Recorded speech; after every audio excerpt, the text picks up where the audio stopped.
Happy Sunday, everybody. Hope you're all doing well. We made it to the end of week 5 of Foundations, and just to clarify, the next standard set is going to be in February. I've gotten a couple of questions about that. You can always check it by going to the Mastery Pass and then looking at like how long until something expires.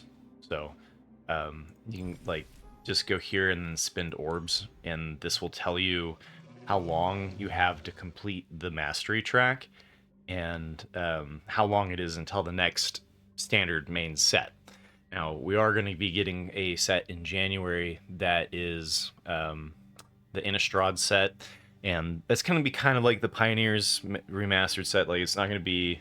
they have a lot of things that they're releasing prior to the main sets, so it's not like we have to wait 50 days until there's anything completely new. But I thought I'd just show that because there's been a couple of questions about it. So, the other thing too is I'd like to brag real quick about hitting the double top 1200. So far, I peaked around 700 on both ranks and rank decay, and you know, Mythic's rough, right? You go 4 and 3 in limited, and you drop in rank. So we'll see where the season ends. But I've got a feeling I might be able to hit double top 1200, which has always been a kind of a, you know, challenge that I like to do. So,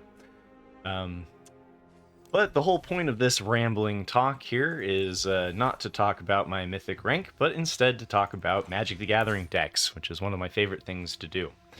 So every Sunday what I do is I go over my best of 1 meta breakers, which are decks that were successfully piloted to Mythic with at least a 60% win rate for at least 50 games. And the other thing that I do is look at how the climb went, and based off of the final rankings or the initial ranking into Mythic, you can kind of get an idea of whether or not the person was a new player, whether or not they were doing something to manipulate their MMR on the ranked ladder. And so I do my best to avoid that situation and try to go, you know, through the... There's a lot of options, right? So try to pick the best ones. And this is a way I can kind of help ensure that the deck is of good quality, even though I haven't played it myself, right? So first up on the list this week, and again, this one is not in any specific order. This is just kind of how I picked them up throughout the weeks. Oh, and by the way, this is all through the Untapped website. So if you're unfamiliar with Untapped, it's a third-party tracker. I think it's a particularly useful tool. It allows you to see what's in your deck, what you've drawn, what your land count is. They have a draft tool. Just very, very interesting third-party software, and it doesn't work on mobile is the one big downside. But if you are on PC, if you're on Mac, I definitely recommend checking it out. And you can always look for my affiliate link if you want to also help support the channel while you're grabbing the tracker. So, enough of that though. So, first one here, Naya Burn. And so this is kind of like red-white burn, and the green I don't think is actually that necessary. We're just playing the green lands so that we can play out the Questing Druid as a 1/1. But the Seek the Beast is really what you're looking for in this, to grab more additional spells to be able to burn out your opponent. So I do think that this deck would function with just red-white, and I do think the inclusion of the Questing Druid, Seek the Beast, might just be what was missing in this deck to give a little bit of dig, right? So we kind of talked about this one. It's popped into the top 8 and then fallen out of the top 8 in my best of 1, best of 3 meta reviews I do on Mondays. And Boros Charm is kind of the trick to getting the Boros Burn to work, and giving you the double strike. Creatures you control get indestructible, or just dealing 4 damage to face. Gives you really good flexibility. And then the Slickshot Show Off is probably your primary target for giving the Boros Charms double strike. And I've seen some lists not running the Slickshot Show Off. I like the one that's running the Slickshot Show Off personally. Then we've got a bunch of just like cards that we see in mono red outside of the mouse trifecta, right? Outside of the Heartfire Hero, Emberheart Challenger, and Manifold Mouse. But we still have the Hired Claws and the Monastery Swift Spears. Only running 2 Monstrous Rage, because sometimes you do end up with just a handful of spells and less of a board presence to actually target. Shock for a little bit of interaction, as well as the Burst Lightning. also a great option for just shooting them in the face. And then we have Bolt Wave, which is the lightning bolt, I guess lava spike or whatever it was called, that can only shoot face. And then the Screaming Nemesis, you can shoot your own Screaming Nemesis with like the shock or the burst lightning, which is particularly nice if you're coming up against something like mono white life gain. You can prevent all of that life gain, or solid life gain. And manlands, we've got a little bit with the Restless Bivouac if we're coming up against a lot of board wipes. This sort of strategy doesn't tend to struggle too much against the white board wipes like Temporary Lockdown and Sunfall and Day of Judgment, because if they're wiping your board over and over, you can just eventually do the direct damage to their face. So I won't be, if going forward in this point, covering the sideboards because these are best of one decks. This sometimes people include a full sideboard because they grabbed it online off of like a best of 3 list, and so if you want to check it out, though, I will include it in the description with the Mox field. If you want to check out the sideboard. Oh, the other thing too, I forgot to mention the specific record, right? So this was Naya Burn by Razia, went 91 and 44 for a 67% win rate. All right, number 2 on the list is not a meta breaker, but I just wanted to point it out because it is 1 card different than the list that I made for Mono White Life Gain, dropping 1 Leyline of Hope to bring in an Exemplar of Light. Otherwise is running the exact same list that I covered, I think, in week 2 in my gameplay videos. So this is kind of different than the one that we were covering in the Best of 1, Best of 3 meta review. Personally, I really like it. This is, like I said, 1 card different than the version that I've been running.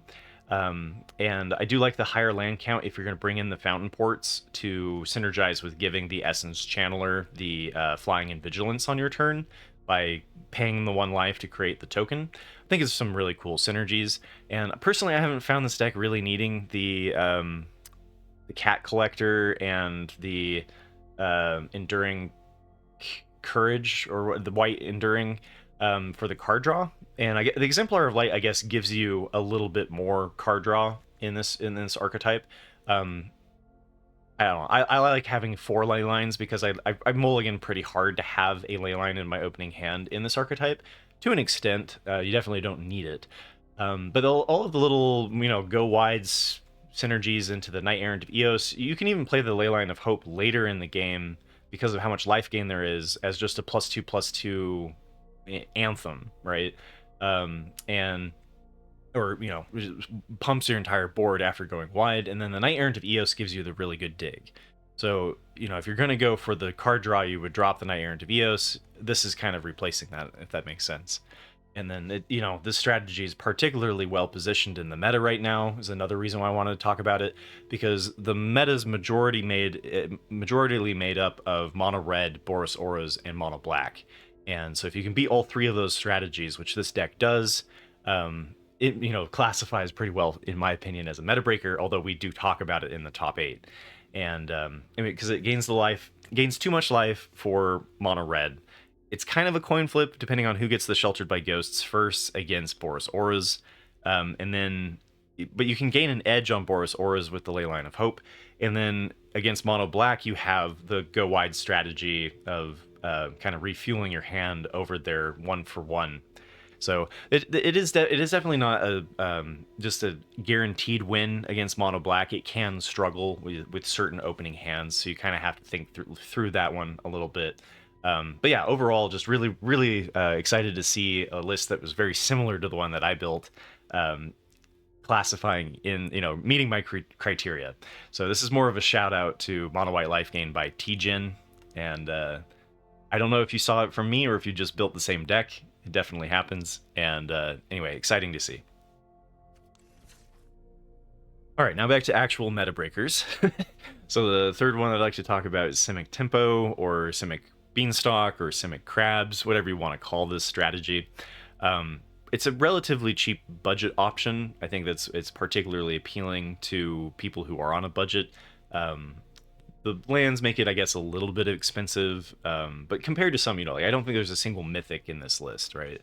But anyway, you're trying to fill your graveyard as quickly as possible with like Seed of Hope, Cash Grab, and utilize that to have a very discounted Tolarian Terror or the Eddymerc Crab. And there's a couple of cards in here that we don't see in every list, right? So like the River's Rebuke is one that I thought was interesting. It's kind of like the it's a very expensive way to answer a go wide strategy. And then since these are really discounted, it doesn't punish too much to play something like the River's Rebuke, right? So I'm not sure how well this works over just like additional bounce like Unsummon. But Unsummon's going to be like what your card that you're going to use against mono red to survive the early pressure.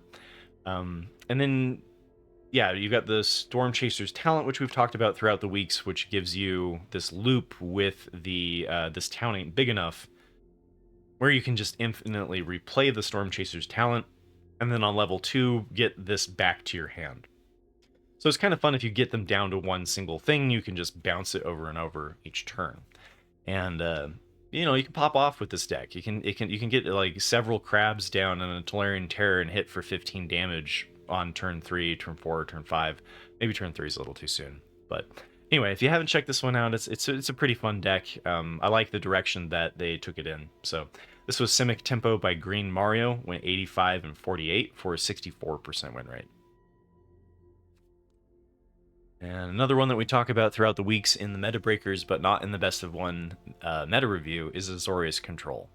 And Azorius Control is one of those that the better pilot you are, the better the deck performs, right? Because you have to choose what you're going to counterspell and what you're going to answer with your board wipes, and you kind of need to know your opponent's deck as well as your own to be able to kind of pilot it well, right? I did do a gameplay video with Azorius Control of my own, and I kind of like the direction they took it here. It was definitely some of the cards that I was considering. So like Beza, Kutzel's Flanker, playing the No More Lies in the main, I think is quite common. I was exploring not playing it in the main. But yeah, you basically got the temporary lockdown and the Sunfall to answer board-centric strategies. You have the stabilization of Beza for life gain as well as the Kutzel's Flanker against mono red. You got the single point interaction of Get Lost for the Slick Shot show-off, like one-turn kill decks of Rakdos and Boros Burn. You've got Deduce here, which is, we've been talking about it in my community a little bit about whether or not Deduce is better or worse than Mazemind Tome. And it's matchup dependent, right? The more often that your opponent is actually going to play around your No More Lies and your 3 steps ahead, then it's nice to be able to have the Deduce if they do decide to do that option, which is more common for a mid-range deck like Dimir or Golgari. Against mono red's not going to take a turn off to try to play around your counterspell. They're just going to accept that fate, right? And then the Mazemind Tome gives you more value than the Deduce does over time. The downside is that it isn't instant speed, so you have to kind of get it in later down the curve to then get the additional value out of later, right? Hornblock Whale, I like it. Some people don't. You know, you definitely could take it or leave it. Again, it's another kind of one that's matchup dependent, but it gives you an alternative win condition that some decks can struggle to find an answer for, and it gives you an alternative win than just milling them out with Jace. But overall, pretty fun deck. I like the Azorius Control on it. I thought it was very well positioned last week in the Mythic meta. I was running the Azorius Control to get into the top 700, and it felt good. Yeah, almost forgot. This was Azorius Control by Calgaris, went 104 and 63 for a 62% win rate. Now, this one did my heart good. This one's just straight up Boros Convoke by Kaida Kuchi. And so we've been talking a little bit about Jeskai Convoke, especially in Best of 3, where you're bringing in the blue to play the Spyglass Siren to replace the Voldaren Epicure. And this one is deciding to ditch the blue for more mana consistency, as well as colorless lands like Mirix. The other upside too is playing something like Warleader's Call, that is a little bit harder to justify in the Jeskai space. But ditching the blue and just going strictly into kind of the old Boros Convoke and not worrying too much about not having the Voldaren Epicure. and not having 2 turn 1 plays that create a target for the Gleeful Demolition. So it's gonna be a little bit less consistently getting the turn 3 Imidane's Recruiter off of the turn 2 Knight Errant of Eos, kind of kicking the can down the road a little bit further, just because of not having that option. But we do have some things that help stabilize and take it a little bit further, like Sheltered by Ghosts, giving us the life gain. This one's running only 1 case of the Gateway Express, so this downside to this archetype is that it has very little interaction. It's very linear strategy. And running Arabella, and you could run like the War Leader's Call, I think, instead of the Arabella, but again, this gives you the life gain, which helps the matchup against mono red, which is a tough matchup for this archetype. So been seeing Jeskai Convoke doing better in the best of 3 scene. Talked about Jeskai Convoke even in the best of 1 scene. So if you are coming up against a lot of mono black, you can punish them by going through a go wide strategy like Boros Convoke. So definitely an interesting option if you haven't explored it. It's a lot of fun as well. Oh, I didn't you mentioned, yeah, by Kaito Kuchi. This one went 45 and 16 for a 74% win rate. So very well positioned, at least last week. And then really what would be my best of 1 meta breakers without talking about Omniscience. Now, this deck has basically been around since week 1 of Foundations, and we see a couple different versions of it, and so I like to talk about it because it's not a meta deck. It's not something that you will bump into it on your climb, but it hasn't been showing up in the top 8 in my best of 1, best of 3 meta review, which is based off of the tracker data, right? So we'll see if that eventually changes. Sometimes the tracker can be a little bit slow to include an archetype in the top 8. This one, again, is kind of... it's not super difficult to pilot. You kind of just like mill your cards, like the Picklock Prankster, the Founding the Third Path, Philology Archaeologist. Find a Squirming Emergence, use that Squirming Emergence to play Omniscience, use Omniscience to then play Invasion of Arcavios for free, go to your sideboard, grab This Town Ain't Big Enough, play This Town Ain't Big Enough to bounce the Arcavios and whatever, replay the Arcavios, pick up This Town Ain't Big Enough, like just do these like loops over and over, right? Because this allows you to pick something up from your sideboard, but also allows you to pick up something from your graveyard. So you can kind of just infinitely loop with This Town Ain't Big Enough. If you want to, you can take all of their cards. Sonia was playing around with adding red, where you could blow up all of their lands. Just you know, Omniscience stuff, right? The main win condition, though, is Jace. The main win condition is replaying a Jace over and over from your graveyard and milling them out for the win. So we've talked a fair amount about Omniscience throughout the weeks. It's a fun little strategy. If you haven't played it, definitely check it out. So, yeah, with that, though, that's going to wrap it up for me for week 5, Best of 1 Meta Breakers. Hope they find you well. And good luck with your climb in the Mythic ladder and enjoying Magic the Gathering. If you're new here, tomorrow I'll be talking about my Best of 1, Best of 3 Meta review. And eventually we'll get back to doing some community deck techs, probably in January, or maybe the last week of December, or maybe it'll be close, right? I think it'll be like the very first couple days of January. But anyway, yeah, that's it. And I've really been enjoying Magic the Gathering these days. I think there's great diversity in Standard. I think it's a really cool draft space right now too, with Foundations being out as a core set, while also having the option of playing Pioneer Masters if you want to go into that direction on draft.